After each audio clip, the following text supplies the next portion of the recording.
கோவையில் நடைபெற்ற மாவட்ட அளவிலான வாழ்வீச்சு போட்டியில் 500க்கும் மேற்பட்ட வீரர்கள் வீராங்கனைகள் கலந்து கொண்டனர். ஆண்கள் மற்றும் பெண்களுக்கு என தனித்தனியே சப் ஜூனியர், கேடட் ஜூனியர் மற்றும் சீனியர் என பிரிவுகளில் ஃபாயில், சேஃபர், எப்பி ஆகிய 3 பிரிவுகளின் கீழ் போட்டிகள் நடைபெற்றன.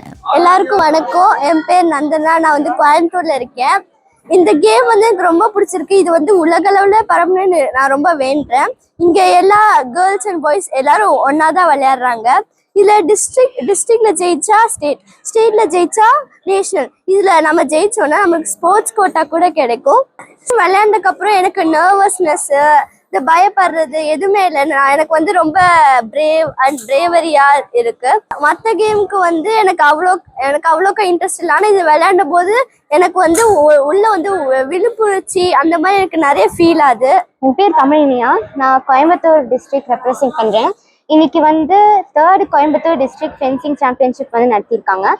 ஆல் ஓவர் கோயம்புத்தூர்ல இருக்கிற இன்ஸ்டியூட்ஸ் இங்க நிறைய பார்ட்டிசிபேட் பண்ணியிருக்காங்க. 5+ இன்ஸ்டியூட்ஸ் எல்லாம் பண்ணியிருக்காங்க. ஃபர்ஸ்ட் எல்லாம் அவ்வளோக்கா கேர்ள்ஸ் எல்லாம் அவ்வளோக்கா வந்திருக்க மாட்டாங்க.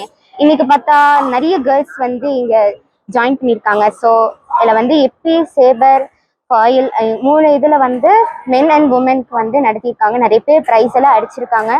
ஸோ இந்த ஃபென்சிங் எல்லாம் பண்ணும்போது எங்களுக்கு நிறைய கான்ஃபிடென்ஸ், அதுக்கப்புறம் நர்வஸ்னஸ் இல்லாமல் இருக்கு. Fencing Olympic game. இது ஆக்சுவலி வேர்ல்டு வைடாக நிறைய பேர் பண்ணுவாங்க. அதுக்கப்புறம் இங்கே நிறைய கேர்ள்ஸ் எல்லாம் ரொம்ப அதிகமாக இது பண்ணுறதுனால நிறைய டோர்னமெண்ட்ல இவங்கள பார்ட்டிசிபேட் பண்ணி ஜெயிச்சிடுறாங்க.